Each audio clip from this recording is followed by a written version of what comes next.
एक लड़का था, उसका नाम जॉन था। वह बहुत दुखी था। बाहर सब शांत था, लेकिन उसके मन में बहुत दुख और उथल-पुथल थी।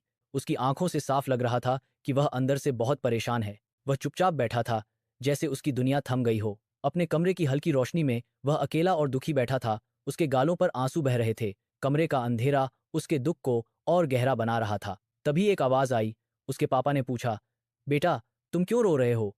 जॉन ने ऊपर देखा। उसका चेहरा आंसुओं से भीगा हुआ था। अब रसोई में उसके पापा कुछ चीजें दिखाते हैं। पापा ने एक आलू, एक अंडा और थोड़ी सी कॉफी बीन्स ली। उन्होंने कहा, बेटा, ये तीनों चीजें मुझे ला दो। जॉन इन चीजों को ध्यान से देखता है और सोचता है कि ये क्यों लानी है। वह 3 कटोरे लाता है और उनमें इन चीजों को रखता है। पापा बोले, इन्हें छू कर देखो, कैसी लग रही हैं। जॉन थोड़ा सोचता है, फिर हाथ बढ़ाता है। वह आलू वाले कटोरे की तरफ हाथ ले जाता है। वह गौर से छूता है कि ये कैसे महसूस होते हैं। पापा चुपचाप सब देख रहे होते हैं, कुछ कहे बिना। अब पापा काम शुरू करते हैं। वे सब कुछ ध्यान से करते हैं। वह धीरे धीरे कटोरे स्टोव पर रखते हैं। पानी उबलने लगता है, बुलबुले बनने लगते हैं, भाप उठती है और रसोई का माहौल बदलने लगता है। पूरी रसोई एक हल्की रोशनी और भाप से भर जाती है।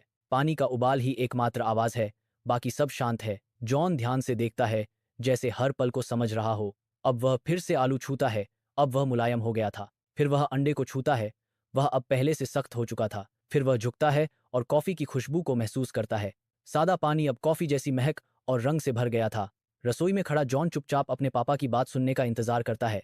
पापा बोले, बेटा, परेशानियां हमें मजबूत बनाती हैं और आगे के लिए तैयार करती हैं। जॉन धीरे धीरे मुस्कुराता है, जैसे उसे बात समझ आ गई हो। रसोई अब एक सीख देने वाली जगह बन गई थी। उस पल में पापा की बात जॉन की ताकत बन गई। घर में अब उजाला और गर्मी थी। जॉन अब आत्मविश्वास से खड़ा था। वह गहरी सांस लेता है, जैसे एक नई शुरुआत कर रहा हो। अब चारों ओर शांति और नई उम्मीद है। आसपास का सुखद वातावरण शांति और नवीनीकरण का मौन वादा करता है। उसकी मुस्कान बताती है कि वह अंदर से मजबूत हो गया है। अब जॉन तैयार है। अब वह दुनिया का सामना कर सकता है, पूरे हौसले के साथ।